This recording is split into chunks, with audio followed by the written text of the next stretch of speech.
the Duchess of Sussex. Oh my God. No. Meghan Markle! One word, that's all it took. A judge on MasterChef Australia opened the doors, called Meghan Markle royalty, and by the time filming wrapped, that single word had reportedly left the judge upset, killed an apology she was told not to send, and pulled entire moments out of the episode before anyone saw them. She was frustrated over being referred to on air as royalty. Network 10 sat on this footage for months. What finally airs may not be what was filmed. So before you watch the polished version, the applause, the flowers, the flawless entrance, here is what reportedly happened in that kitchen, and what got cut out of it. One word. April. Meghan Markle travels to Australia and films a surprise appearance on one of the largest cooking franchises on Earth. On paper, it is the safest thing she has done in years. No palace interview, no documentary, no legal battle, no sympathetic presenter nodding along. Just a cooking show. She walks in, meets the remaining contestants, presents a table of seasonal Australian produce, sets a challenge built around food and memory, and leaves. 8 minutes of warmth. The judge handling the reveal is Po Ling Yao, a long-running fan favorite, known for her warmth and her quick humor, the last person on Australian television anyone would expect to cause an incident. Po does what any host does. She tells the contestants they have had MasterChef royalty in that kitchen before, but nobody quite like this. Then she welcomes the Duchess of Sussex. The doors open. The finalists react with exactly the shock and applause the producers were hoping for. It looks like a completely ordinary television reveal, and for a while, that is what everybody assumed it was. Before this goes further, one thing needs saying plainly, because it shapes everything after it. Almost every damaging claim in this story comes from unnamed sources, insiders, people described as close to production, and unnamed sources always have motives we cannot see. So, I will hedge exactly where the reporting hedges, and where something is on the record, I will tell you, it is on the record. If that is the version of this you want, the reporting weighed rather than shouted at you. Subscribe, because this channel follows these stories across weeks instead of chasing single headlines. Stay with me for the next 60 seconds, because the word at the center of this is stranger than the argument surrounding it. According to the coverage that followed, Meghan's representatives had reportedly asked producers not to describe her using one specific word. Not the Duchess title. That stayed. Not the Sussex name, that stayed too. Not the royal connection itself, which was used heavily to promote the episode. The word was royalty. Sit with that for a second. The reported objection was not to the title. It was to the ordinary English noun that explains why the title is worth anything at all. And the person who said it out loud was the woman being paid to make the entrance sound exciting, which is where this stops being a story about a cooking show. The apology that never arrived. Earlier coverage, including reporting from news.com.au, suggested Meghan's side was frustrated after filming over how that introduction had been handled. Newer reporting claims Po Ling Yao was left upset once she understood that her enthusiastic welcome had somehow pulled her into a dispute over royal terminology. Then comes the detail that has stayed with people. Sources claimed Po wanted to contact Meghan directly and apologize. Not through a publicist, not through a statement, herself, immediately, and she was allegedly advised not to, and told to leave it with the production team instead. If that reporting is accurate, picture what that afternoon actually looked like. A woman who has spent years on that show being genuinely liked, sitting somewhere off-set with a phone in her hand and a message half composed. An apology she does not really owe anybody, for a phrase she used the way every host in the world would have used it. And then someone more senior telling her to put the phone down. The message reportedly never sent is the loudest thing in this story, because it is the moment a normal working day became a protocol problem she never signed up for. There are two honest readings, and I will give you both. The generous one is that it is completely routine. Large productions do not let talent freelance apologies at visiting celebrities. Somebody senior said, "Do not email the Duchess of Sussex directly, let us manage this." And that is simply how television functions.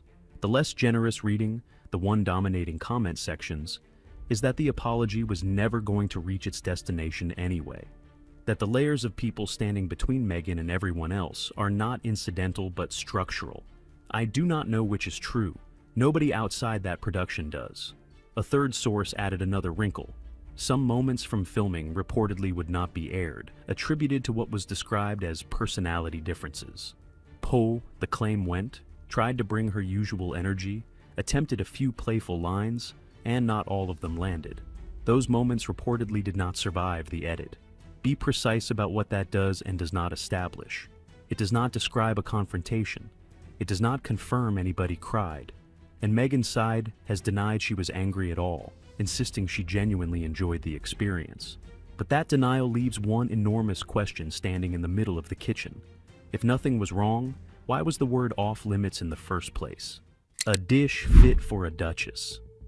This is the part that has traveled well beyond the usual royal commentary audience, because you need no background whatsoever to follow it. Harry and Meghan stepped back from senior royal roles years ago. They have consistently presented their lives as independent from the institution. That was their decision, they are entitled to it, and plenty of people would wish them well with it. But if the royal identity is genuinely behind them, why does a major television appearance still lean so heavily on the title that institution created? Look at how she was introduced. Not as a businesswoman, not as a former actress, not as a lifestyle host, a former actress, not as a lifestyle host. She was announced as the Duchess of Sussex because that is the version that moves numbers. So the title is useful. It delivers status, headlines, curiosity, a dramatic entrance, and a promotional hook. But the ordinary word that explains why any of that works is reportedly unacceptable. That is not a clean rebrand. That is a trap. And Po Ling Yao appears to have walked into it while doing nothing more than her job, building excitement for a guest, and then reportedly ending up feeling responsible for breaking a rule most viewers would never have guessed existed. And then it gets considerably harder to defend because of the challenge itself. Reports say the contestants were asked to prepare a dish fit for a duchess. Read that again. The same episode that reportedly treated royalty as a problem built its entire central challenge around the Duchess label, not as a passing reference, as the theme, the organizing idea, the thing the contestants were cooking toward. You cannot promote a dish fit for a duchess and simultaneously treat MasterChef royalty as a serious breach. Either the Royal Association is part of the marketing, or it is not. It cannot be the headline and the offense at the same time. People understand keeping a title. People understand giving one up.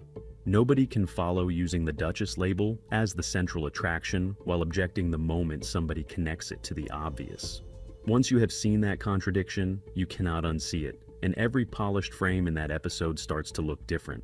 The entrance looks staged rather than spontaneous. The applause sounds arranged. The title stops feeling like background information and starts feeling like the entire reason the segment exists. Which brings us to what she actually did once she was inside. Flower sprinkles. The promotional clips have been picked apart by critics who say the whole thing looks over-rehearsed and visibly effortful. Somebody selling a persona rather than simply existing in a room. There is nothing wrong with that sentiment. Food is emotional. Cooking for people you love is a form of care. The problem is the venue. This is MasterChef, at the sharp end. These contestants are racing a clock, about to be judged by professionals. One split sauce, one overcooked protein, and their run ends on national television. They are not assembling a relaxed lunch while a camera drifts across a flower arrangement. Cook from the heart will not rescue a broken emulsion with 4 minutes on the clock. It says nothing about acidity, seasoning, heat, texture, timing, or balance. This was the moment to demonstrate that the food identity has real depth underneath the styling. One sharp technical note, one genuinely useful observation about those specific ingredients. Instead, the ingredient table. It is a harmless line. But watch how hard the promotion works to make it land. A throwaway sentence about a vegetable inflated into a relatable moment. That is the tell. When marketing has to elevate a detail that small, it is because it does not have a larger one. Then the pantry. If you had to choose one object to summarize the entire brand, it would be an edible flower. It photographs beautifully, it is delicate, and it converts an ordinary plate into something built for a social feed. And that, critics argue, is the whole problem in miniature. Enormous quantities of talk about presentation, emotion, family, and connection, and remarkably little evidence of culinary command. That criticism is aggressive. The footage invites it. She is standing on one of the biggest cooking franchises on Earth, surrounded by professional judges and highly skilled competitors, and viewers are entitled to expect more than attractive produce and warm phrasing. Because credibility cannot be manufactured out of a title, soft lighting, and a production budget, the audience has to believe the interest is real, and the response to the teasers suggests a great many of them do not. Except the people who were actually standing there tell a completely different story. The people who were actually there. The finalists who cooked alongside her have spoken about the experience positively, and this deserves real weight rather than a passing mention. One described her as kind, genuine, and intelligent when the conversation turned to food. Another said her confidence in front of the camera actually helped the contestants settle, which is not a small thing when you are competing under that kind of pressure. They went as far as calling her one of their favorite guest judges of the series. Here is the deal. Those are the only people in this entire story speaking on the record under their own names, about something they personally witnessed and had no obligation to be generous about. Everything else, the upset judge, the removed exchanges, the forbidden word, the blocked apology, arrives from unnamed sources whose motives we cannot examine. If you are weighing evidence honestly, named beats anonymous, every time. So, by the account of the people in the room, she was not cold, not difficult, and not impossible to work with. That should genuinely change how you hear the rest of it. But their praise creates a contrast that will not resolve. And this is where it gets uncomfortable. If the atmosphere really was that relaxed, why was Poe reportedly upset at all? If filming was wonderful from beginning to end, why are sources claiming exchanges were removed? And if Meghan's team had no issue whatsoever with the introduction, why did a dispute over one word surface after filming, and then surface again the moment the promo dropped? Both accounts cannot be completely true at once. That does not mean anybody is lying. It rarely does. Two finalists meeting a famous guest for a few hours can have a genuinely lovely time while, somewhere else in that building, a publicist is having a tense conversation with a producer about terminology. Contestants are not in those meetings. They would not know. Their experience can be entirely sincere and entirely incomplete at the same moment. But it does mean the public is not being shown the full picture. Somebody's version is missing pieces. And if you have been paying attention to how this appearance was assembled, you already have a suspicion about which pieces, which raises the question that has quietly become bigger than the episode. Why the edit is now the story. There are two real possibilities, and they lead to the same destination. The first is that an ordinary misunderstanding has been inflated into a celebrity scandal. This happens constantly. A minor production wrinkle, a note from a publicist, a joke that did not land, a segment running long, gets handed to a journalist by somebody with an agenda and becomes a headline. A great deal of what we read about famous people is a small logistical annoyance wearing a dramatic costume. The second is that the final cut has been carefully shaped to protect a preferred image, with anything tense, awkward, or unflattering removed before it reached an audience. And here is what makes this genuinely clever, in a way I suspect nobody intended. It does not matter which one is true. The damage is identical either way, because that suspicion changes how people watch. Viewers will not be studying the food. They will be studying Poe's face in the background of shots she is not the subject of. They will be watching for a reaction that does not quite match the moment preceding it. They will hunt for cuts that arrive a beat too early, and for the seam where something used to be. Every transition is now potentially evidence. The controversy has converted a routine guest judge segment into a frame-by-frame investigation. That may be the single largest backfire of the entire rollout. Producers wanted curiosity about a glamorous surprise. What they have manufactured instead is an audience arriving specifically to hunt for the scenes they believe were withheld from them, which is not the same as interest, and converts into goodwill far worse. And it is unfalsifiable, which is the trap. A smooth, seamless episode does not prove nothing happened. To an audience already primed, smoothness reads as evidence of competent editing. There is now no version of this footage that can clear itself, because the story arrived before the episode did and taught people what to look for. That is the cost of managing a narrative too tightly. You do not eliminate the questions. You simply move them from the content to the edit where you cannot answer them. And underneath all of it sits a problem no editor can cut around. 2 brands, 1 kitchen. Step far enough back, and this stops being about MasterChef entirely. What you are watching is 2 incompatible brands competing for control of the same person. Brand 1 is built on With Love, Meghan, the Netflix series constructed around cooking, hosting, flowers, gardens, friendship, and beautifully staged domestic life, which picked up daytime Emmy attention. A relaxed California mother, local produce, family traditions, edible flowers, children who eat their vegetables. Approachable, warm, ordinary. Brand 2 is the Duchess of Sussex, an international royal celebrity whose appearance reportedly requires advanced instructions, controlled language, managed communication, and an entrance stage like a ceremony. Standing in that kitchen was supposed to serve Brand 1. It confers borrowed authority, places the lifestyle persona beside genuine culinary talent, and suggests they belong in the same conversation.